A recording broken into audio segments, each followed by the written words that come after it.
Afternoon all, what's going on? So welcome to Congleton Park. That's just the bowling green, that's where there's some benches.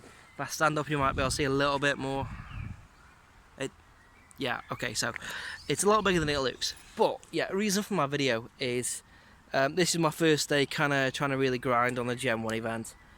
And expectation versus reality, folks. Oh my days. Right, so Gen 1 event, everyone's thinking, great, Aerodactyl, Snorlax, Executor, all the good stuff. No, no, no, no, no. I don't know what it's like where you guys live, but this is a half decent sized town, and I've been into the town centre, I've been into the park, I've been up and down the main roads. I've been trying to farm everything going in the hope of finding a Ditto. Stage 5. Boom. I've been trying to farm that stuff for like the last 3 hours. No Ditto, it's safe to say. Sad face. But did get the Tengo's Pokemon because Gen 1 Ghastly's everywhere. So I had like my choice of maxed out Haunter to evolve, which is kind of nice because I always wanted a really good Gengar. I love Gengar, it's one of the, funniest, most awesome Gen 1 Pokemon going. Why wouldn't you want a good Gengar, so that. Anyway, been walking around the park and lots of Magnemite knocking around. That's cool, that's awesome. So anyway, the main reason for the video is, I wanted to just quick mention on how the event's going, the Gen 1 event. Absolute nostalgia, great throwback. It's great having all the Gen 1 Pokemon knocking about. Just Gen 1 everywhere, that's awesome. I've done 2 solo Lickitung raids, which is great because I think it might be Gen 5, Gen 6. Someone correct me in the comments below, Gen 5 or Gen 6, that Licky is becoming available. So I'm trying to build up this candy now. But my mission today was to build up the Gen 1 candy required for Gen 4 evolution. So your Magmars, Electabuzz, and that sort of stuff. And some of my Gen 1 starter evolutions were never as good as they could have been because I did it really quite early on in the game when I wasn't even level 25, to be honest. I was lower than level 25, so like my Charizard, my Blastoise, my Venusaur, prior to Community Day, weren't that good. Obviously Venusaur now, there's shiny Venusaur and there's good Venusaur, so they're looking okay, but there were 1 or 2 Charmander and Squirtle knocking about. Good stuff, really happy with that. I caught a 2000 CP Magmar, which is absolutely awesome because that is going to mean, I'm a front runner for having a really, really good Magmortar when Gen 4 is actually released, which is awesome.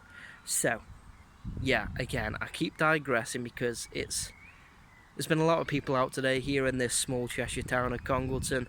It's been going really well. There's clearly been lots and lots of people out. Probably helps that it's half term here, all the kids are off, all the families are off. But I've just been talking with one of the regulars who I raid with pretty much every day.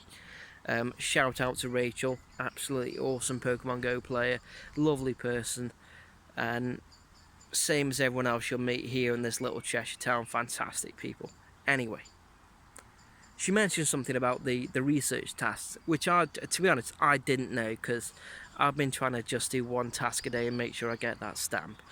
But what she did mention was that, say if one of your tasks is, you've got to catch 3 Pidgey, 3 Murkrow, something like that, or 3 Trico, 3 Mudkip, and you get a Pokemon encounter as like a reward.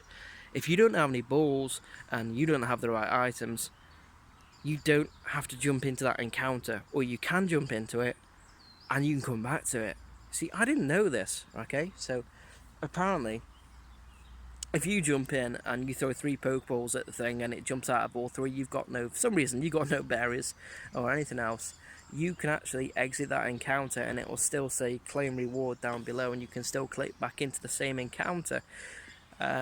Not dissimilar to when, like, you run out of balls in a wild Pokemon encounter in general and you can, like, click out of the encounter, buy some Pokeballs or potions, whatever, jump back in, and the same Pokemon is still sitting there waiting for you with the same IV and same CP. Actually, the field research tasks work exactly the same, so it's not a bad thing to do. And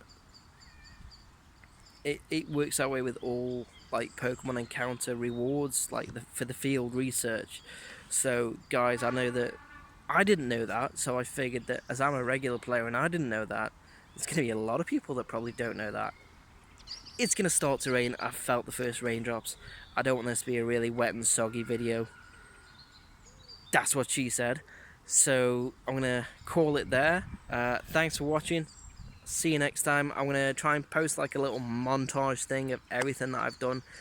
I've been farming Gen 1 for the last 3.5, 4 hours in a small Cheshire town, and it's been amazing. It's been great. So I'm going to try and get like a little montage for my before and after evolutions and my captures and stuff, and some of my really cool hatches. I hatched something for the first time yesterday, and again hatched some similar things out of 5k today, and it's been awesome. It's massive progress on Gen 3 as well, which is great to have whilst I'm improving all my Gen 1 stats. See you next time.